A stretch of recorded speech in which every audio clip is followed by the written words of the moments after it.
بسم اللہ الرحمن الرحیم۔ السلام علیکم ورحمۃ اللہ وبرکاتہ۔ دوستو، میں ہوں حافظ عمران حیدر، روحانی عملیات کورس۔ اس سلسلے میں آج کی ویڈیو ہے ویڈیو نمبر 29۔ آج انشاءاللہ تعالی آپ کے سوالات ہیں اور ان کے جوابات دینے کی کوشش کروں گا، اور حافظ محمد نے الحمدللہ آپ کے سوالات نوٹ کر لیے ہیں۔ حافظ محمد سے ریکویسٹ کرتا ہوں کہ وہ سوالات مجھے پڑھ کر بتائیں، اور انشاءاللہ تعالی ترتیب وائز میں آپ کو جواب دیتا ہوں۔ جی بسم اللہ۔ بابا، پہلا سوال یہ ہے کہ حافظ صاحب، آپ نے یہ وضاحت نہیں کی کہ کون سے عمل کے شروع میں درود شریف پڑھنا ہے اور کون سے عمل کے شروع اور آخر میں درود شریف نہیں پڑھنا۔ جی، آج کا پہلا سوال یہ ہے کہ پوچھا گیا ہے کہ آپ نے وضاحت نہیں کی ہے کون سے عمل میں یا کون سے وظیفے میں یا کون سے چلے میں درود شریف پڑھنا ہے اور کون سے میں نہیں پڑھنا۔ یہاں پر دو باتیں ذہن نشین فرمائیں۔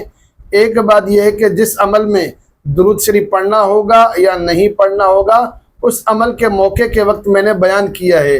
جس وظیفے میں الحمدللہ میں نے بتایا ہے درود شریف پڑھیں تو وہاں پڑھیں، اور جس میں نے بتایا ہے نہ پڑھیں یا خاموش رہا ہوں تو وہاں درود شریف نہ پڑھیں۔ ایک تو یہ بات ذہن نشین فرمائیں۔ دوسری بات، آسان لفظوں میں آپ یاد رکھیں، تمام وظائف کے اول اور آخر درود شریف پڑھنا لازم ہے۔ باقی عداوت اور بغض کے جتنے بھی وظائف ہوں گے ان میں درود شریف نہیں پڑھا جاتا۔ اگلا سوال یہ ہے کہ آپ نے بتایا تھا کہ ہر صورت کی زکوٰۃ ادا کرنی ہو اور اس کے درمیان میں واش روم جانا پڑے تو جا سکتے ہیں، لیکن کسی سے بات نہ کریں۔ میرا سوال یہ ہے کہ بیت الخلاء میں جانے کی دعا اور نکلنے کی دعا پڑھ سکتے ہیں؟ جی، آپ کوئی زکوٰۃ کا عمل کر رہے ہیں، سورہ یاسین کا مثال کے طور پر 4 گھنٹے کا 5 گھنٹے کا عمل ہے، درمیان میں حاجت پیش آئی، آپ واش روم گئے اور آپ نے 50 بار پڑھا تھا، اس کے بعد آپ کو حاجت پیش آئی اور آپ جائیں گے، واش روم جائیں گے، وضو کریں گے، واپس آ کے وہیں سے عمل شروع کریں گے۔ درمیان میں کسی سے بات کی تو آپ کا عمل ٹوٹ گیا، دوبارہ شروع سے شروع کرنا ہوگا۔ یہ وضاحت پہلے کر چکا ہوں۔ آپ نے پوچھا ہے کہ بیت الخلاء جب جائیں گے تو بیت الخلاء جانے کی دعا یا نکلنے کی دعا، جیسے بسم اللہ الرحمن الرحیم اللہم انی اعوذ بک من الخبث والخبائث، یا واش روم سے نکلنے کی دعا الحمدللہ الذی اذھب عنی العذاب وعافانی، یہ دعا پڑھنی ہے یا نہیں پڑھنی، یا پڑھ سکتے ہیں یا نہیں پڑھ سکتے؟ جی، یہ دعا پڑھنی ہے، یاد ہو تو ضرور پڑھنی چاہیے، اس سے عمل میں کوئی خلل نہیں آئے گا۔ اگلا سوال یہ ہے کہ قاری صاحب یہ بتائیے کہ بغیر اجازت کے ہم کوئی وظیفہ یا چلہ کریں تو کیا ہوگا؟ بغیر اجازت کے وظیفہ یا چلہ کریں تو کیا ہوگا؟ جس میں مجھے جواب دینے کی ضرورت نہیں ہے۔ آپ بغیر اجازت کے کوئی چلہ اور عمل کریں گے، انشاءاللہ آپ کو وہ چلہ اور عمل خود بتائے گا کہ کیا ہوگا۔ بس ایک نصیحت آپ کو کرتا ہوں، جنات کا، موکلات کا، حاضرات کا عمل بغیر اجازت کے ہرگز نہ کریں۔ اگر آپ نے بغیر اجازت کے کیا تو انشاءاللہ آپ کو دوبارہ سوال پوچھنے کی نوبت ہی نہیں ملے گی، نوبت ہی نہیں آئے گی۔ باقی قرآن مجید شفا ہے، اجازت کے ساتھ کر لیں، روحانی سلسلہ ہے تو ٹھیک ہے الحمدللہ۔ اگر بغیر اجازت کے بھی کریں تب بھی ٹھیک ہے، مسئلہ کوئی نہیں ہے، لیکن جنات اور موکلات کا کبھی بھی ہرگز آپ بغیر اجازت کے نہ کریں، کریں گے تو بہرحال آپ کو نقصان ہوگا۔ اگلا سوال یہ ہے کہ حاضرات کا عمل یا کوئی موکلات کا عمل مسجد میں کر سکتے ہیں یا نہیں؟ جی، حاضرات کا اور موکلات کا عمل مسجد میں نہیں کر سکتے۔ وجہ یہ ہے کہ مساجد اللہ کا گھر ہے اور اس میں صرف اللہ کی عبادت کی جاتی ہے۔ یہ اعمال عبادت نہیں ہے بلکہ اپنے دنیاوی مقاصد کے لیے اعمال کیے جاتے ہیں۔ اپنے آستانے میں، بیٹھک میں، اپنے حجرے میں کریں، مسجد میں اس طرح کے اعمال نہ کیا کریں۔ ایک اور سوال ہے کہ عمل کے درمیان اگر نماز کا وقت ہو جائے تو ہمیں کیا کرنا چاہیے؟ جی، یہاں پر میں آپ کو شرعی مسئلہ بیان کرتا ہوں۔ علماء نے لکھا ہے کہ کوئی قاری صاحب، کوئی پیر صاحب آپ کو عمل بیان کرے کہ یہ چلہ کریں، یہ وظیفہ کریں، اور آپ نے جان بوجھ کر نماز کا ٹائم ہوا اور نماز چھوڑ دی اور آپ نے وہ وظیفہ اور وہ چلہ کیا، تو علماء نے لکھا ہے کہ آپ نے شرک کیا ہے۔ آپ نے اللہ کے حکم کو چھوڑ کر ایک پیر کے حکم کو اہمیت دی ہے، فوقیت دی ہے، تو یہ شرک ہے۔ اسی طرح آپ نے کوئی چلہ یا کوئی وظیفہ شروع کیا اور نماز کا ٹائم ہو گیا، آپ نے چاہا کہ میرا وظیفہ ختم ہو جائے، نماز کی آپ نے پرواہ نہیں کی، تب بھی یہ شرک ہوگا، کیونکہ آپ نے اللہ کے حکم کو اہمیت نہیں دی ہے اور آپ شرک کے اندر مبتلا ہو گئے، اس کفر کے اندر مبتلا ہو گئے۔ کروڑوں وظیفے کرے، کوئی فائدہ نہیں ہے، کوئی روحانیت نہیں ملنی، دنیا بھی گئی، آخرت بھی گئی۔ کیونکہ ساری روحانیت بعد میں، سب سے پہلے شریعت کی پابندی ہے۔ جس نے شریعت کو چھوڑ دیا پوری زندگی چلا کشی کرے کوئی اس کو فائدہ نہیں ہوگا، اور جس نے شریعت کو پا لیا وہ پوری زندگی چلے نہ بھی کرے تب بھی روحانیت میں بہت بڑے اعلیٰ مقام پر فائز ہوگا۔ کسی نے سوال کیا ہے کہ ایک شخص یہ کہتا ہے کہ میں روحانی اور شیطانی دونوں عمل کرتا ہوں، میرے پاس جو روحانی کام کے لیے آتا ہے اس کے لیے روحانی عمل کرتا ہوں، جو شیطانی مقصد کے لیے آتا ہے تو اس کے لیے شیطانی مقصد یعنی کالا جادو کرتا ہوں۔ ایسے شخص کے لیے آپ کیا فرماتے ہیں؟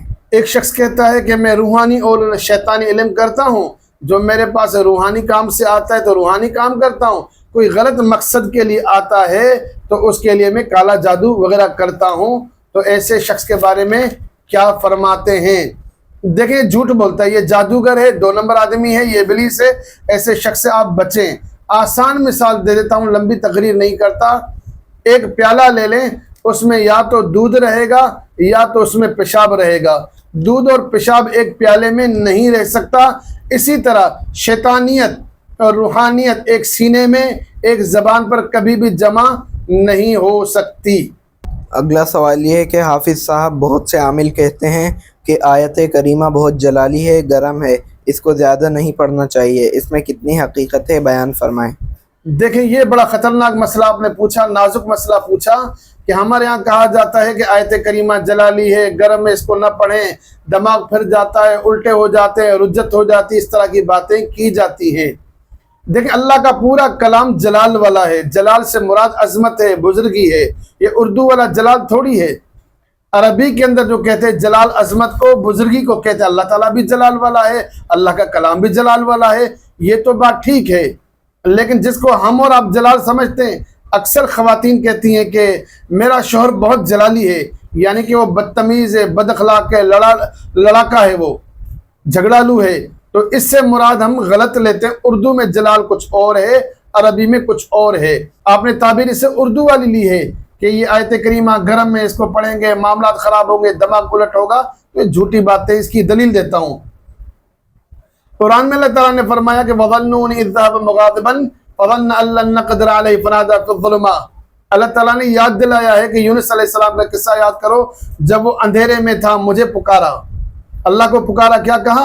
اللہ الہ الا انت سبحانک انی کنت من الظالمین، الہی آپ کے سوا کوئی معبود نہیں ہے، آپ کی پاکی بیان کرتا ہوں، انی کنت من الظالمین، میں کمزور ہوں، میں عاجز ہوں۔ اللہ تعالیٰ نے فرمایا فاستجبنا له ونجیناہ من الغم، میں نے یونس علیہ السلام کی دعا کو قبول کیا، غم سے نجات دی۔ وَكَذَلِكَ نُنْجِي الْمُؤْمِنِينَ، اسی ہی طریقے سے مومن دعا کریں گے تو ان کو بھی نجات دوں گا۔ اللہ نے خود حکم دیا ہے کہ یونس علیہ السلام کی طرح اگر کوئی مومن پریشانی میں، غم میں، مشکل میں، مصیبت میں دعا کرے گا تو اللہ تعالیٰ اس کو نجات ضرور عطا فرمائیں گے۔ ایک اور جگہ فرمایا ہے فَلَوْلَا أَنَّهُ كَانَ مِنَ الْمُسَبِّحِينَ، اگر یونس مچھلی کے پیٹ میں یہ تسبیح نہ کرتے، لَلَبِثَ فِي بَطْنِهِ إِلَى يَوْمِ يُبْعَثُونَ، قیامت کی صبح تک وہ مچھلی کے پیٹ میں رہتے۔ یونس علیہ السلام جب مشکل میں ہوئے تو اللہ تعالیٰ کو دن رات پکارا، یاد کیا، اللہ تعالیٰ نے آپ کو مشکل سے نجات عطا فرمائی، اور ہمیں حکم ہوا جب تم بھی مشکل میں پھنس جاؤ، پریشانی میں ہو، غم میں ہو، اللہ کو یاد کرو اور آیت کریمہ کو کثرت سے پڑھتے رہو، اللہ سے مانگتے رہو، اللہ تمہیں بھی مشکل سے بچائے گا۔ اگر یہ آیت کریمہ یہ جلالی ہوتی، اردو والا جلال، اگر یہ جلالی ہوتی، گرم ہوتا، دماغ خراب ہوتا، مسائل بگڑتے، رجت ہوتی، تو اللہ ہمیں کبھی بھی اس کا پڑھنے کا حکم نہیں دیتا۔ تو قرآن مجید کی کوئی آیت بھی پڑھیں آپ، اس کی کوئی رجت نہیں ہوتی، اللہ کا کوئی بھی نام پڑھیں اس کی کوئی رجت نہیں ہوتی۔ آپ اللہ کو یاد کریں، اس طرح کی باتوں سے آپ گریز کریں۔ باقی عامل حضرات کے لیے رجت سے مراد کوئی اور ہوتی ہے، وہ ہم جب جنات کا، موکلات کا، حضرات کا عمل کرتے ہیں وہاں ہم کہتے ہیں کہ کچھ قاعدے قوانین کو فالو کریں، استاد کی اجازت ضروری ہے، شیخ کا ہونا ضروری ہے، وہ خاص کے لیے، خواص کے لیے باتیں ہیں۔ عام حضرات اس طرح کی باتوں سے گریز کریں، کوئی مشکل ہو دل لاکھوں میں نہیں، کروڑوں بار آیت کریمہ پڑھیں۔ آیت کریمہ کے پڑھنے سے مسائل حل ہوتے ہیں، اللہ کے نام سے مسائل حل ہوتے ہیں، مسائل بڑھتے نہیں ہیں۔ اگلا سوال یہ ہے کہ حافظ صاحب آپ نے وظائف کی تعداد بیان فرمائی ہے، اس تعداد کو کیسے یاد رکھیں، اور اگر عمل کے درمیان میں بھول جائیں تو کیا کرنا ہوگا؟